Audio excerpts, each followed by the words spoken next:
Yes, niseme alhamdulillah na salamu alaikum Waislamu wote. Bwana Yesu asifiwe. Wale wa Kristo, bwana, napenda kuwatakia mfungo mwema wa Ramadhan, napenda kuwatakia mfungo mwema wa Kristo wa Kwaresma. Bwana, hii ni African Music Channel ambayo inafanya vizuri Bongo. Leo bwana, nimekuja na msanii anaitwa Mario. Mario nafikiri namfahamu kazi zake anazofanya. Mario amefanya vizuri sana Bongo na bado anaendelea kufanya vizuri.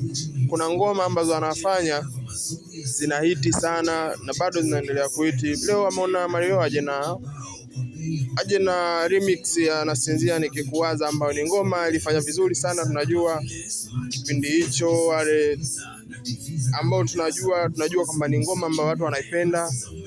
Ila Mario ameona ifanyie remix ile nyimbo. Remix yake imetulia, imesimama. Mario amefanya kila kitu ambacho anakiweza katika ile nyimbo. Na nyimbo kusema kweli imetulia yani Mario, shout out sana kwake. Mario amefanya ngoma ambayo imesimama na nyimbo nzuri. Mario amekuwa anaendelea pale pale alipoishia kila siku.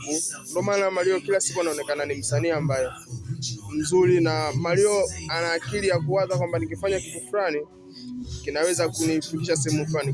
Mario bwana, yeye ni mtu mmoja ambaye anawaza, na akiwaza kitu basi kinaweza kuwa ambacho kinawezekana. Bwana, Mario alifanya nyimbo nyingi, wewe mwenyewe unazijua. Amefanya Orua, imetoka umeiona. Amefanya Mvua, amefanya Nacheka kwa Dharau, amefanya Dunia Tamu.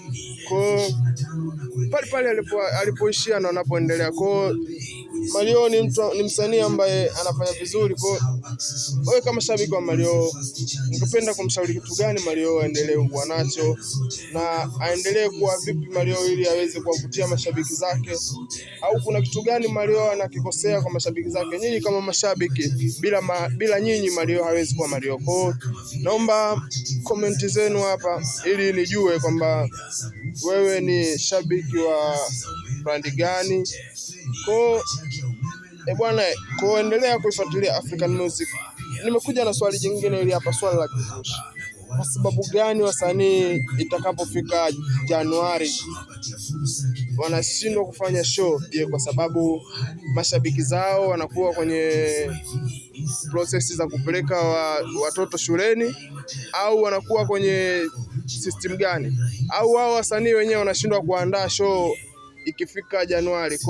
Wewe kama shabiki ungependa kuniambia, je, wewe unawaza kitu gani ambacho kinafanya wasanii washindwe kufanya show Januari? Maana tumeona miaka mingi sana watu wanapiga show katikati, wanapiga show mwisho wa mwaka, wanapiga yani hatujui kuona show ikafanyika Januari.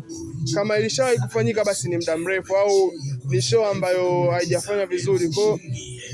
Wewe kama shabiki naomba uniambie ni mwaka gani au ni kwa sababu gani wasanii wanashindwa kufanya show Januari. Usiache kusubscribe channel hii. African Music ni channel ambayo inafanya vizuri, inakuletea mambo mazuri ambayo hutokaa ukayakosa. Naomba endelea kufanya vizuri. Hii ni African Music Channel ambayo inafanya vizuri Bongo Afrika. Nikisema Afrika ni Afrika kwa ujumla. Usikae mbali na African Music, itaendelea kuletea wasanii wa Bongo pamoja na wa nchi ambazo zinatupaka Tanzania. Yani endelea kufuatilia African Music. Hii ni channel namba 1. Endelea kusubscribe na kubonyeza alama ya kengele. Tuseme bye bye.